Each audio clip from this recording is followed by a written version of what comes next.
José Carlos Salvo Nascimento Filho. É isso que é. Isso aqui vai estar trazendo a mensagem para ele desse manhã. E agora agradecendo a Deus.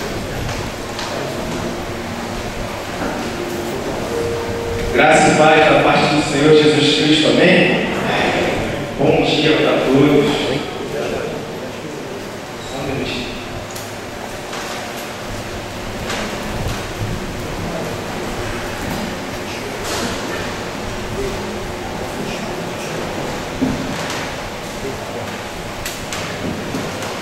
Só para confirmar o que os irmãos já sabem, mas é muito bom poder expor um pouco mais da palavra de Deus. O pastor sabe o que eu estou falando, mas é muito bom poder compartilhar um pouco mais da palavra de Deus. Primeiro, porque a gente aprende muito. Segundo, porque nós fomos feitos para isso, para falarmos de Deus. Antes de começar, eu queria orar todos os irmãos. Deus amor, Deus querido, muito obrigado por mais um dia que o Senhor nos concede, Pai. Muito obrigado por esta manhã. Muito obrigado por cada pessoa que aqui está, ó Deus. Ó Pai, nós te clamamos, ó Deus, e te rogamos, ó Pai, que o Senhor possa abrir o nosso coração e a nossa mente, ó Deus, para aprendermos mais de Ti, para conhecermos mais ao Senhor, e para que isso possa transformar, trazer transformação nas nossas vidas, ó Pai. Ó Pai, eu te clamo, Senhor Deus, e rogo ao Senhor, Deus, que o Senhor venha me usar, ó Pai, e para que isso aconteça, que eu venha diminuir, ó Deus, e que o Senhor venha crescer, que eu seja apenas um canal, ó Deus, apenas um viés de exposição da Tua palavra, ó Pai, porque a Tua palavra é viva, ó Deus, e ela traz transformação às nossas vidas, ó Pai. Nem a mim, eu não seria necessário, Pai, para transformar a vida de ninguém, mas o Senhor, pela Tua piedade e misericórdia, o Senhor nos usa, ó Deus, e conta conosco, Pai. Então eu clamo ao Senhor mais uma vez, ó Deus, me usa como canal de bênção, ó Deus, para todos nós. Aquilo que foi exposto ao meu coração, que eu possa compartilhar com todos os irmãos. Muito obrigado por esta oportunidade que o Senhor me dá, ó Deus. Te agradeço e te louvo, Pai. No nome do Teu Filho amado Jesus, Deus. Amém, Senhor. Irmãos, eu gostaria de pensar nessa manhã um texto que se encontra em Deuteronômio, no capítulo 9. Deuteronômio, no capítulo 9.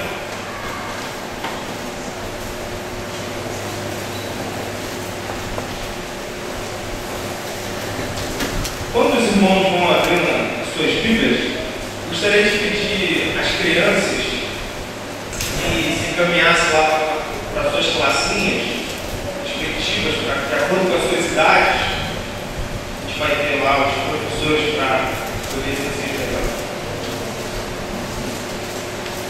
Deuteronômio, capítulo 9, a partir do verso 9. Antes de ler, eu queria fazer uma pequena introdução. Aqui o povo está lá na sua caminhada no deserto, durante aproximadamente 40 anos, e eles ali recebem várias demonstrações da graça de Deus sobre a vida daquele povo. Há um momento que eles param no Sinai, e ali no monte, a manifestação de Deus parece que dobra e as coisas começam a acontecer de forma grandiosa e maravilhosa naquele povo. Só que esse povo, assim como muitas vezes nós fazemos, e assim como as pessoas fazem, são rebeldes. E mais uma vez, Moisés precisa lembrar a todos eles que Deus fez na vida de cada um, que Deus fez no meio daquele povo, e o que Deus vai fazer. Então Moisés começa a lembrar tudo aquilo que havia acontecido no meio do povo, para que eles possam lembrar da sua infidelidade para com Deus, e mostrar que mais uma vez, Deus quer se chegar a eles e abençoá-los. E assim diz o texto. A partir do verso 9. Quando eu subi ao monte para receber as tábuas de pedra, as tábuas da aliança que o Senhor havia feito conosco, fiquei lá 40 dias e 40 noites. Não comi pão e nem bebi água. O Senhor me deu as duas tábuas de pedra, escritas com o dedo de Deus. Nelas estavam escritas todas as palavras que o Senhor havia falado convosco no meio do monte, no meio do fogo, no dia da Assembleia. E aconteceu que no fim dos 40 dias e 40 noites, o Senhor me deu as duas tábuas de pedra, as tábuas da aliança, e me disse: levanta-te, desce logo daqui, porque o teu povo, que tiraste do Egito, já se corrompeu. Rapidamente se desviaram do caminho que eu lhes ordenei. Fizeram para si uma imagem de metal fundido. E o Senhor também me disse: vi que este povo é muito obstinado. Deixa-me destruí-lo e apagar o seu nome debaixo do céu. E farei de ti uma nação mais poderosa e mais numerosa do que esta. Então me virei e desci do monte que ardia em fogo, trazendo as duas tábuas da aliança nas minhas mãos. Olhei e vi que havíeis pecado contra o Senhor, vosso Deus. Fizeste para vós um bezerro de metal fundido, e rapidamente vos desviastes do caminho que o Senhor vos havia ordenado. Peguei então as duas tábuas, e arremessando-as das mãos, quebrei-as diante dos vossos olhos. Então, como antes, prostrei-me perante o Senhor 40 dias e 40 noites. Não comi pão, nem bebi água, por causa de todo o pecado que havias cometido, fazendo o que era mal aos olhos do Senhor, provocando-lhe a ira. Entretanto, o Senhor me ouviu mais uma vez, pois tive medo por causa da ira e do furor do Senhor contra vós para vos destruir. O Senhor se irou muito contra Arão para o destruir, mas naquele momento orei também em favor de Arão. Então peguei o vosso pecado, o bezerro que havias feito, queimei-o no fogo e esmigalhei, moendo-o bem, até que se desfez em pó, o qual joguei no riacho que descia do monte, em Taberá, em Massá e em Quibrote Atavá, também provocastes a ira do Senhor. E quando o Senhor vos enviou a Cades Barneia, dizendo: subi e tomai posse da terra que vos dei, vós vos rebelastes contra a ordem do Senhor, vosso Deus, não crestes nele, e nem obedecestes a sua voz, tendes sido rebeldes contra o Senhor desde o dia que vos conheci. Assim, prostrei-me diante do Senhor 40 dias e noites, estive prostrado, porque o Senhor havia ameaçado vos destruir. Orei ao Senhor: ó Senhor Deus, não destruas o teu povo, a tua herança que resgataste com a tua grandeza, que tiraste do Egito com mão forte. Lembra-te dos teus servos, Abraão, Isaque e Jacó. Não olhes para a dureza deste povo, nem para a sua culpa, nem para o seu pecado, para que o povo da terra de onde nos tirastes não diga: o Senhor não conseguiu levá-los para a terra que lhes havia prometido. Por isso passou a odiá-los e tirou daqui para matá-los no deserto. Apesar de tudo, eles são o teu povo, a tua herança, que tiraste com a tua grande força e com o teu braço estendido. Como eu disse, irmãos, mais uma vez Moisés traz a memória do povo, as vezes que eles se rebelaram contra Deus. Ao passo que ele traz a memória do povo, a sua rebeldia, ele traz também junto com eles alguma atitude de Deus para com o seu povo. A demonstração de quem é Deus para com o seu povo. E a primeira coisa que eu vejo nesse texto que a gente pode meditar sobre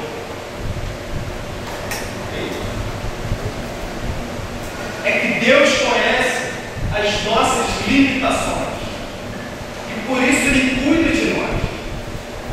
Deus conhece, assim como a gente vê naquela imagem, uma criança segurando no dedo do seu pai, assim também Deus conhece as nossas limitações. E por isso, a gente vê no texto, mais uma vez, Moisés confirmando. Lembra daquela aliança daquilo que Deus falou para vocês no monte, mais uma vez Deus manda eu escrever isso, para que vocês possam lembrar da aliança que Deus fez com vocês, para que vocês possam lembrar de quem é Deus na vida de vocês. Assim como a criança precisa do cuidado do pai, assim também somos nós diante de Deus. E quantas vezes, vocês que são os pais, sabem melhor do que eu sendo filho, quantas vezes nós nos rebelamos contra os nossos pais?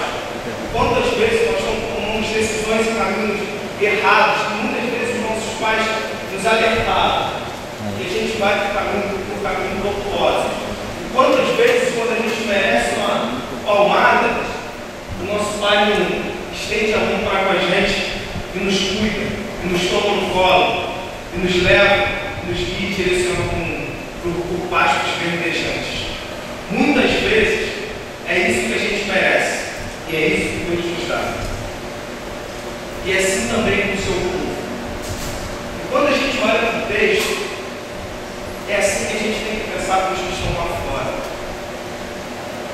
Muitas vezes a gente exerce juízo sobre a vida das pessoas que estão lá fora, que muitas vezes, ou quase sempre, ou eu diria sempre, eles merecem o nosso amor e não o nosso juízo. Às vezes é mais fácil, quando o pecado é do outro, quando o pecado é do irmão, a gente pedir sobre ele a lei, o jugo da lei, o peso da lei. Mas quando o pecado é com a gente, quando ele é nosso, a gente quer o amor e a compaixão e a misericórdia da graça. Dois pesos e duas medidas.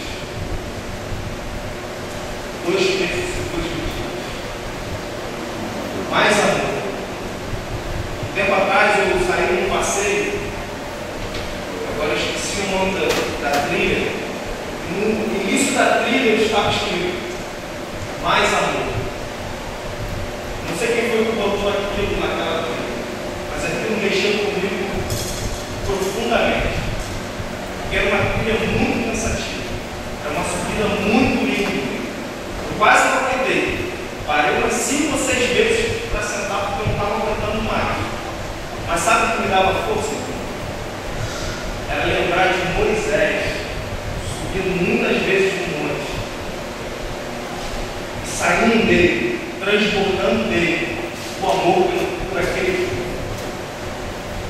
Muitas vezes a gente não transborda esse amor por todo esse povo. E a gente se torna individual, algo que foi criado relativamente há pouco tempo, mas a gente se torna um indivíduo no meio dessa sociedade. Indivíduo. E Deus sempre conclama o povo. O povo. A nossa visão ocidental nos leva a termos uma visão individual. Mas se tem algo que a gente pode aprender com os orientais, se tem algo que a gente pode trazer de Israel, é que eles sempre tiveram a visão de um povo. Um povo unido.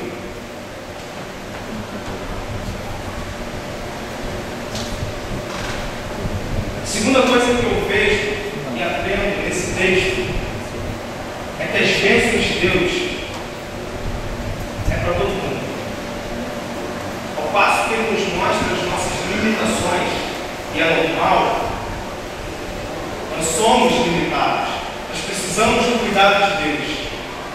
E por isso Ele nos mostra as suas bênçãos, Ele nos dá as suas bênçãos.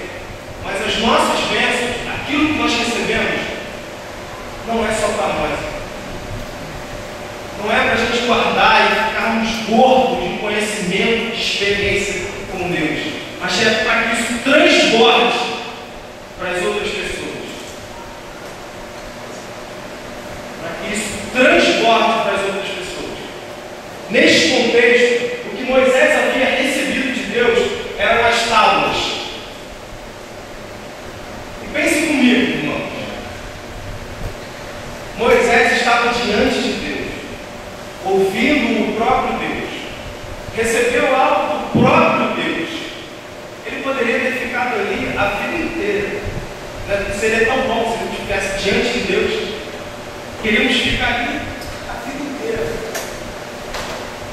Mas Moisés lembrava que lá embaixo havia um povo que carecia da mesma graça e manifestação de Deus quanto ele precisava. E por isso, ele se vira, assim como diz o texto, e vai de encontro ao seu povo e dá a eles aquilo que Deus havia lhe dado. E assim como nós, aquilo ali, está escrito, não foram os pregos que seguraram Cristo na cruz, mas o amor dele por você, por mim, foi por todos. E nós sabemos disso, mas muita gente aí fora ainda não sabe disso. E essa bênção aqui, a maior de todas, a manifestação do amor de Deus, muitas das pessoas não sabem. E nós temos que ser como Moisés, recebeu aquilo de Deus e compartilhou com o seu povo. E não podemos achar que isso aqui é só para a gente. Não podemos ser egoístas e achar que porque nós somos salvos, estamos salvos, devemos guardar isso só para a gente.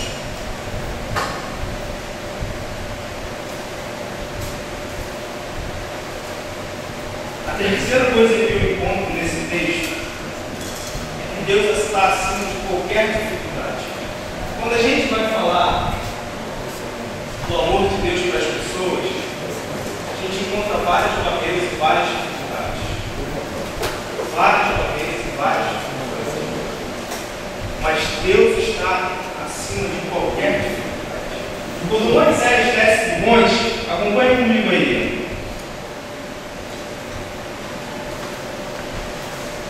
Versículo 15. Então me virei e desci do monte. E o monte, o que havia no monte? O que havia no monte? Versículo 15.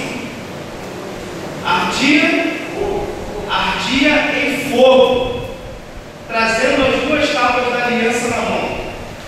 Quando Moisés se vira e desce do monte, o monte ardia em fogo. E a gente entende que pela palavra de Deus, até aquilo que pode causar sofrimento em nós, dor em nós, pela palavra de Deus, somente pela palavra de Deus, aquilo não pode nos causar mal nenhum. Eu olho para aquela imagem ali e lembro de um pequeno menino que lutou com um grande homem e derrubou esse grande homem pela palavra de Deus. Nas nossas limitações, nas nossas dificuldades, aquilo que nos traz barreiras, se for um monte pegando fogo, se tivermos que andar sobre as águas, se o mar tiver que ser aberto, pela palavra de Deus, isso é possível. Não há limitações para nós, para expormos a palavra de Deus, para levarmos a palavra de Deus, por amor daqueles que são necessitados e precisam da palavra de Deus. Não foi um monte que ardia em fogo que parou Moisés. E esse monte que ardia em fogo foi tão pequeno, tão minúsculo, pela grande e maravilhosa manifestação de Deus que ele havia presenciado. Quanto mais a gente se aproxima de Deus, quanto mais a gente conhece a Deus, menor ficam os nossos medos, menor ficam as nossas limitações. É a proximidade de Deus que nos mostra, que nós entendemos quem Deus é, a grandiosidade que Deus é.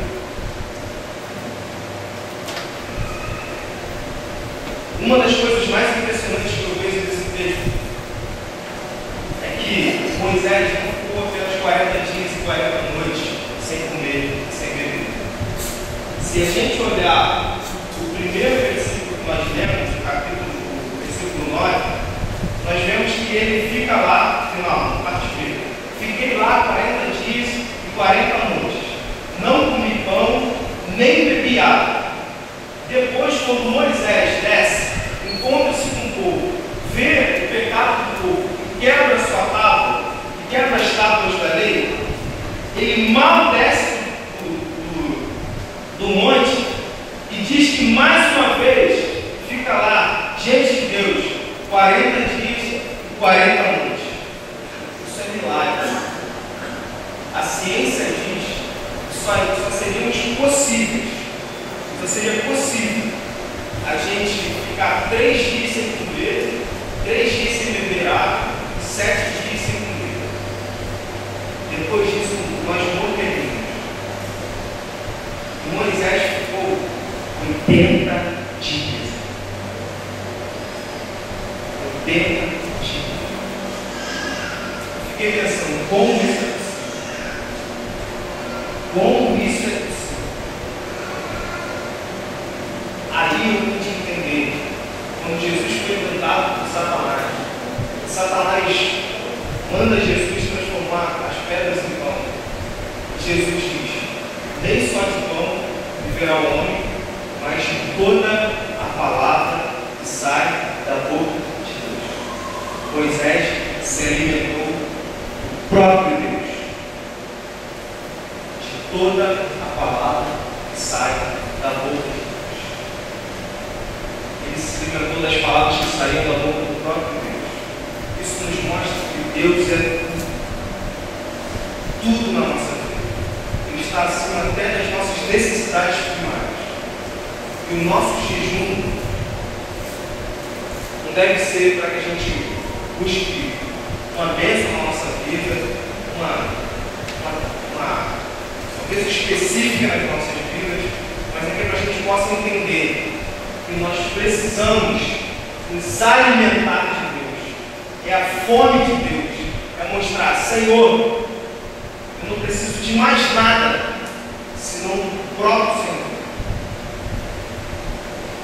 O próprio Senhor. Isso, quando eu olho para a minha vida e olho para a vida da igreja hoje em dia, não tem sido uma verdade. A começar em mim. Como eu gosto de comer. Como eu gosto de comer. Não pode perceber. Como eu gosto de comer. Mas até no sentido da fome, Deus não pode ser, essas coisas não podem ser maiores do que Deus. Moisés entendeu isso. E nós, como igreja, precisamos entender isso. Não há nada que substitua a Deus nosso. Não há nada que faça a gente se aproximar de Deus sem ser que nós demonstramos ao próprio Deus que Ele é o número 1 em nossa vida. Milagres assim, 80 dias sem esse. Milagres assim poderão acontecer. Eu creio nisso. Porque Deus é o mesmo. Deus continua sendo o mesmo Deus. Talvez nós não sejamos mais os mesmos crentes.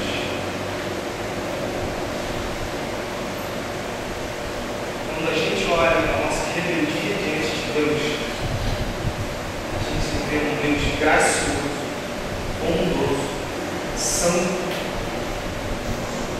que quer sempre se aproximar, quer se achegar a nós.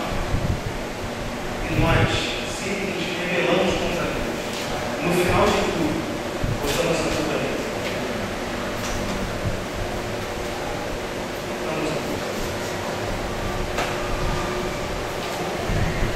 Se eu pudesse pedir algo para esta igreja, para mim, eu pediria mais jejum, mais oração e menos julgamento. Mais jejum, mais oração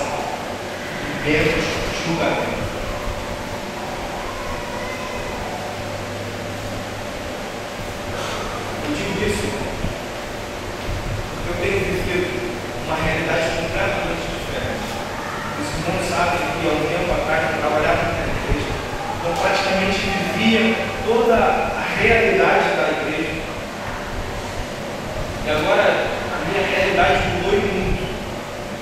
Tendo contato com pessoas que não têm a mínima noção do que é Evangelho. Pessoas que pasmam você, quando eu falo, sabe quem é Jesus? Ele simplesmente diz, ah, sei sim, aquele menino lá que quando fala do Natal, é esse? São pessoas que não têm a mínima noção de quem é Jesus. Mas eles têm uma noção. Uma noção eles têm. Eles me dizem, você é cristão? Sim, sou sim. Então não posso falar tudo com você, né? Eu tenho que me limitar a falar algumas coisas para você, né? Eu digo, por quê? Porque você vai me julgar. Porque você vai exercer juízo sobre a minha vida. Como é difícil quebrar essas barreiras. Como é difícil quebrar isso. Eu imagino como. Eu imagino como é difícil quebrar essa barreira. Cada atitude que eu tenho, cada coisa que eu faço, são 10, 20 olhares para mim. Não só para mim, mas para todos vocês. Porque com a medida que nós julgamos, nós somos julgados. É com a mesma medida. Então, não sejam hipócritas.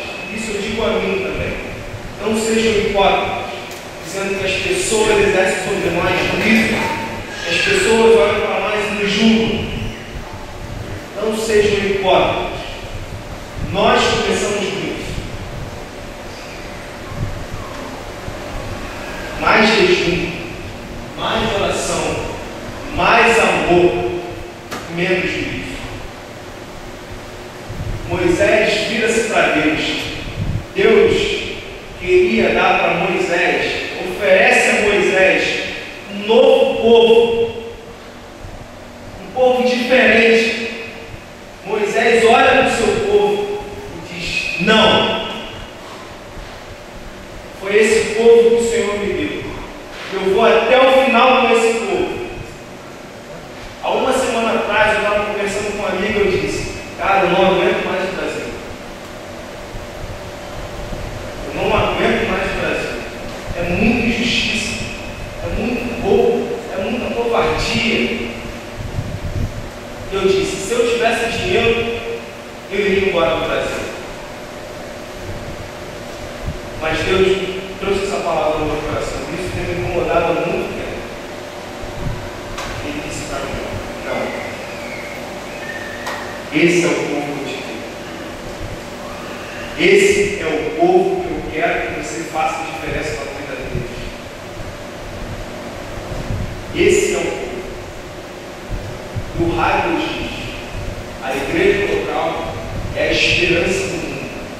Porque em nós está a esperança do mundo, que é Cristo Jesus. E a esperança para Rocha Miranda não é o prefeito, não é o 9º batalhão, somos nós. Cada pessoa, a começar em mim, somos cada um de nós. A esperança para esse mundo só tem aquele que tem Jesus, porque Ele é a esperança do mundo. E como as pessoas vão entender Jesus se não tem ninguém que vai e pregue, se ninguém se dispõe a Ele, se ninguém fala, se ninguém vive?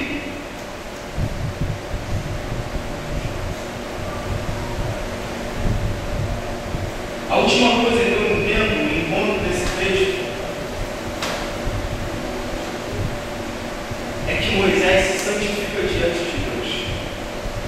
Nos nossos tempos, nós temos ouvido muito falar sobre graça.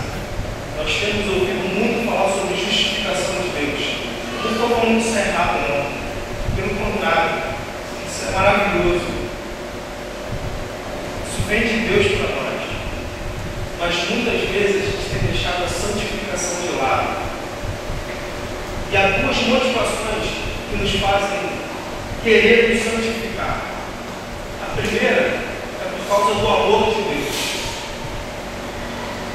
Por quem Ele é. E por isso,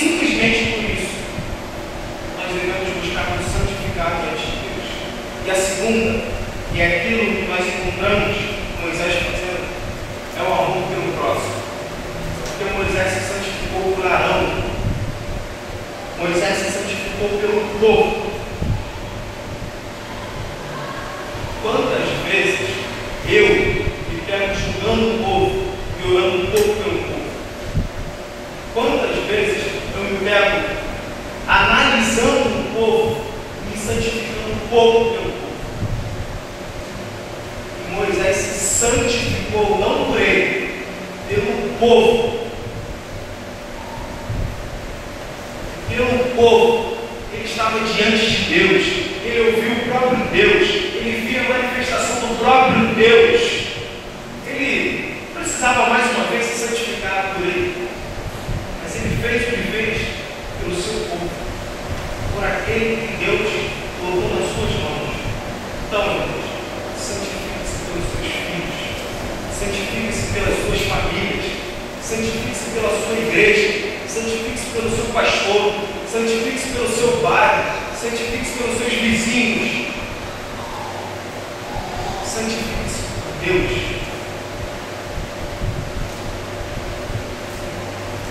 Não será isso que irá nos salvar? Porque a nossa salvação não está atrelada em nenhuma atitude nossa, está atrelada a Cristo morrer na cruz e nós crermos nele como Senhor e Salvador. Ponto.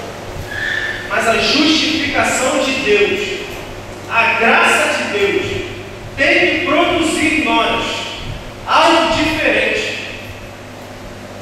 Se não produzir em nós algo diferente, alguma coisa está errada. Eu já falei, já contei essa história, mas essa história, sempre que eu penso nisso, eu entendo que é verdade. Se eu saísse aqui na rua e fosse atropelado por um caminhão de 3 toneladas e voltasse exatamente como eu estou aqui, limpo, sem nenhuma marca, sem nenhum ralado, sem nenhum osso quebrado, ou vocês me chamariam de maluco ou de mentiroso. Porque como pode eu me encontrar com um caminhão de 3 toneladas, me atropelar e não causar nenhuma transformação no meu corpo? Ou eu sou maluco, ou eu sou mentiroso. Mas aí eu pergunto aos irmãos: quem é maior? Um caminhão de 3 toneladas ou Deus?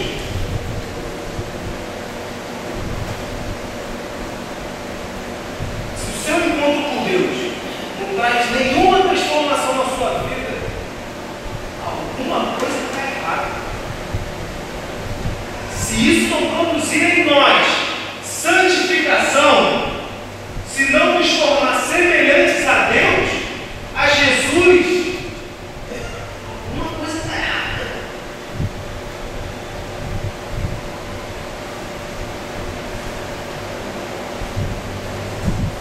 Moisés fez o que fez. Antes que Cristo morresse na cruz, ele entendeu que era necessário santificar-se, separar-se, ser diferente, para que a manifestação de Deus na sua vida transbordasse pelas outras pessoas. E uma coisa muito importante: Moisés sabia que a responsabilidade daquele povo era dele. Ele assumiu a responsabilidade. Ele não botou a culpa em Arão. Arão era o sacerdote. Arão deveria santificar-se para que o pecado do povo pudesse ser perdoado. Ele em nenhum momento disse: Arão, santifique-se. Ele disse: eu me santificarei, porque eu tive medo que a ira de Deus destruísse o meu povo. E aqui, na minha humilde opinião, nós encontramos talvez o maior milagre que Deus fez na vida deste povo.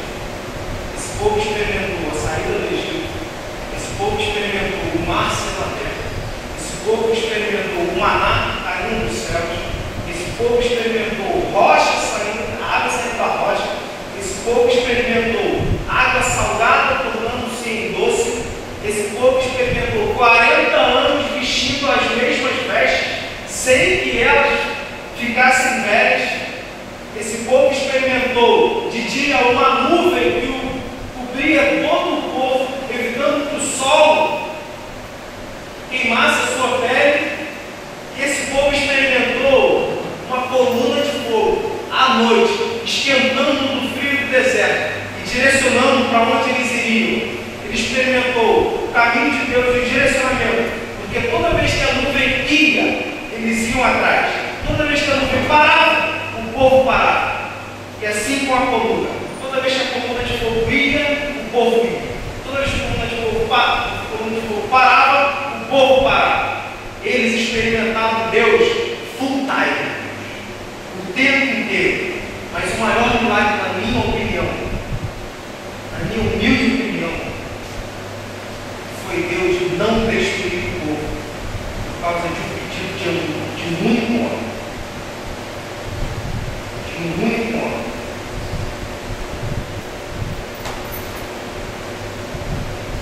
Um único homem que se enganjou no trabalho, que se enganjou naquilo que era a sua função, que não deixou para outro fazer. Isso é comigo, a responsabilidade é minha. Santificou-se pelo povo e rogou, clamou ao povo, clamou a Deus pelo povo, e Deus não destruiu aquele povo. Na minha humilde opinião, esse foi o maior milagre. E um homem mexeu no coração. E eu creio que vocês e nós podemos mexer no coração de Deus. Ainda pode haver salvação nesta casa. Ainda pode haver salvação neste vale. Eu creio que Deus continua o mesmo e transforma vidas. Sempre vai continuar transformando. E é um chamado a nós, para que a gente não deixe que as pedras clamem. Porque se for necessário, assim será. Vai ter um dia que esses bancos vão começar a clamar ao Senhor. Se nós não clamarmos ao Senhor, a responsabilidade é sua. É de cada um de vocês. A responsabilidade é minha. E nós devemos assumir essa responsabilidade. Se tem alguma coisa que eu peço que fique no coração do irmão, essa é a minha oração. Mais amor, menos juízo, mais oração, mais jeito, menos julgamento. Se assim for, e clamarmos a Deus transformação, então Ele nos ouvirá. Nós lemos isso, cadê ainda projetado? 33 novo. Se apagou, tem problema. Bem.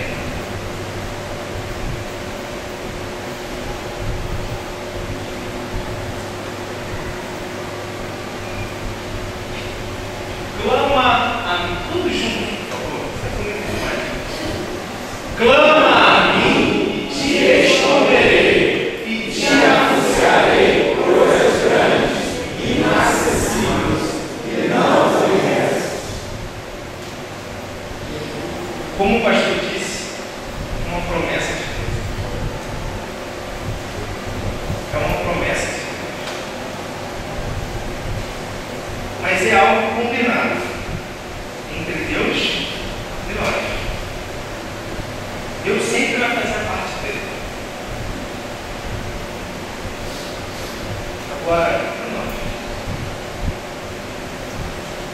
Eu fecho então com uma história que eu já contei uma vez, mas eu acho que nunca é demais contar essa história. Ela mexe muito no meu coração. Havia um rabino que ia viajando para Jerusalém, ia viajando para Roma, e ele teve um sonho de que chegando em Roma, ele encontrou-se com um mendigo. Esse mendigo era Jesus, no sonho dele. Então ele encontrou-se com esse mendigo e esse mendigo se apresentou a ele como sendo Jesus. E ele perguntou: Senhor, com todas essas guerras, com todas essas dificuldades que as pessoas passam, com todas essas lutas que as pessoas enfrentam, o Senhor vai ficar sentado como um mendigo? O que o Senhor está fazendo? Então aquele homem acordou. E no avião, ele ficou em canto, ele pensando sobre aquilo, pensando. Até o momento que ele pensou: olha, se eu de verdade encontrar Jesus, se aquele homem for Jesus se manifestando diante de mim, eu vou falar tudo que eu quero falar para ele. Por que ele está tanto tempo parado sem fazer nada diante desse povo? Então aquilo fica incomodando. Então ele chega a Roma. E quando ele vai andando, ele encontra-se um homem, um mendigo, sentado às portas de Roma. Ele olha para aquele mendigo, ele era tão parecido com aquele mendigo do seu sonho. Então ele chega diante daquele mendigo e pergunta: o Senhor é Jesus? O mendigo diz: sim, sou eu. Então ele se revolta e diz: como pode o Senhor, que é tão poderoso, que é tudo, olhar tudo que está acontecendo nesse mundo e não fazer nada, não agir? Como pode o Senhor ficar sentado aí esperando? O menino disse para ele: exatamente, esperando. O rabino disse: mas esperando? Esperando o quê? Esse povo não aguenta mais esperar. O que o Senhor está esperando? Um dia o Paulo virou para ele e disse: estou esperando que você faça a sua parte. Esperando que você começar em estender esse convite a todos, que a gente possa orar mais por Deus. Que a gente possa, de fato, trazer uma transformação para esse povo. Começar em nossas vidas, transformando, assim como Moisés fez, se santificando pelo seu povo. Nós possamos nos santificar por esse povo. Senhor, assim, Deus possa abençoar. Vamos orar. Pai, nos perdoa, Senhor. A começar em mim, ó Pai, eu te peço perdão, Deus. Por quantas vezes eu tenho negligenciado a tua palavra? Quantas vezes, ó Pai, eu tenho negligenciado a tua maravilhosa presença? Quantas vezes, ó Pai, eu tenho sido hipócrita, ó Deus? Eu tenho trocado o Senhor, que é tudo na minha vida, por coisas vãs. Então eu peço misericórdia da minha vida, Senhor. Eu peço misericórdia na vida dos irmãos, ó Pai. A começar em mim, ó Deus. Traz transformação na minha vida, ó Pai. Santifica, ó Pai. Faça de mim um vaso novo. Se for preciso moer, ó Pai, o meu corpo, ó Deus. Se for possível, ó Deus. Se for preciso, ó Deus. Que o Senhor cause dor em mim, ó Pai. Eu te peço que o Senhor venha me sustentar, ó Deus. É o que eu te peço, mas que o Senhor o faça. Porque um dia, ó Pai, o Senhor escolheu morrer a Jesus. Ele, sem pecado algum, ó Deus, se fez pecado por nós. Que isso, ó Pai, possa trazer constrangimento ao nosso coração. Que isso não caia na mesmice do marasmo, simplesmente sabemos que Jesus morreu por nós. Mas que toda vez que nós possamos pensar nisso, toda vez que nós possamos ler sobre isso, ouvir sobre isso, falar sobre isso, isso traga constrangimento, ó Pai. Porque um homem sem pecado nenhum morreu no meu lugar. Onde nem mesmo eu, antes, queria a Deus. Eu só me afastava de Deus. Mas o Senhor chegou a mim, me trouxe para perto de Ti. E que essa bênção, Senhor, e que o entendimento e a compreensão disso não seja guardado apenas dentro de mim, ó Pai, mas que eu possa divulgar isso para todo mundo, saber que um homem morreu pelos seus pecados, ó Pai, que todos possam entender que o Senhor é Deus, e Deus de todos. Não me deixe, ó Pai, esse comodismo. Não me deixe ficar esse marasmo, Deus. Aonde eu estiver, seja no meu trabalho, seja no seminário, seja na rua, seja na igreja, Pai, que o Senhor me encha do Teu Espírito, do Teu amor, e que eu possa amar as pessoas. Ó Pai, eu sei que isso não é fácil, Pai.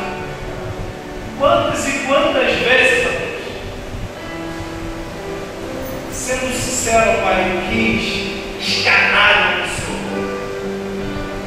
Quantas e quantas vezes, Pai,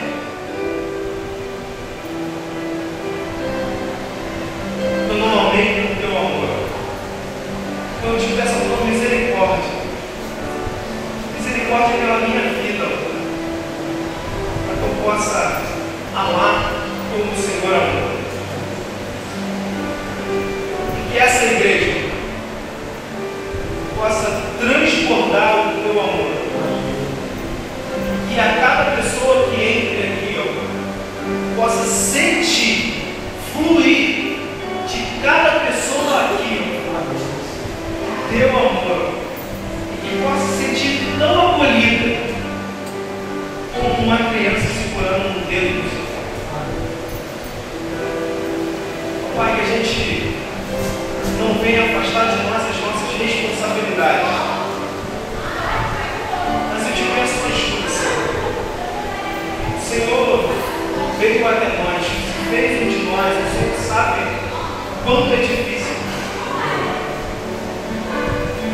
Então nos ajuda, Senhor. Nos direciona, Senhor, naquilo que o Senhor quer que a gente faça. Que nós possamos viver, ó Pai, assim como aquele povo lá no deserto, sendo guiados pelo Teu Espírito. E assim como a nuvem andava, eles andavam. E a nuvem parava, eles paravam. Que nós possamos ser guiados pelo Teu Espírito, Pai. Que o Teu Espírito nos leve e nos guie por onde quer que a gente vá. Que a gente não negligencie mais o Teu Espírito Santo.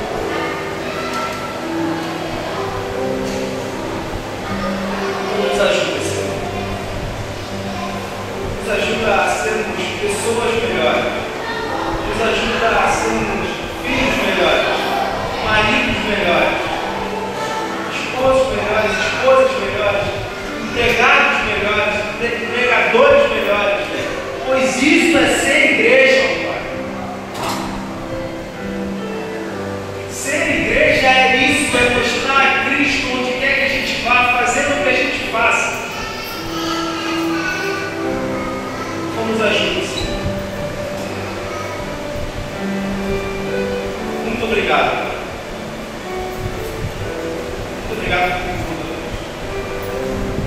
E sem que eu mereça nada, o Senhor me ama. Muito obrigado pela Tua graça, meu Deus. Muito obrigado porque eu sou justo, porque o Senhor me fez justo. Eu sou justo diante dos Teus olhos.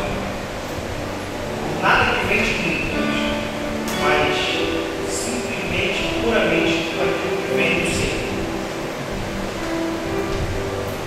Senhor, nos abençoar. Perdoa os nossos pecados. Nos santifica, Senhor. Para que haja um avivamento vindo do Senhor para a nossa nação. Tem misericórdia dos nossos políticos. Tem misericórdia dos nossos policiais. Tem misericórdia dos nossos bandidos. Tem misericórdia, Senhor. Nos ajuda a amar a todos. O Senhor foi para a cruz, amando a todos, sabendo tudo o que aconteceu, toda a corrupção, todo o pecado, todo o assassinato. O Senhor sabia tudo o que aconteceu. Mas o Senhor é o nosso virtude de esperança. O Senhor é a nossa esperança. Então faz isso ser verdade na nossa vida a cada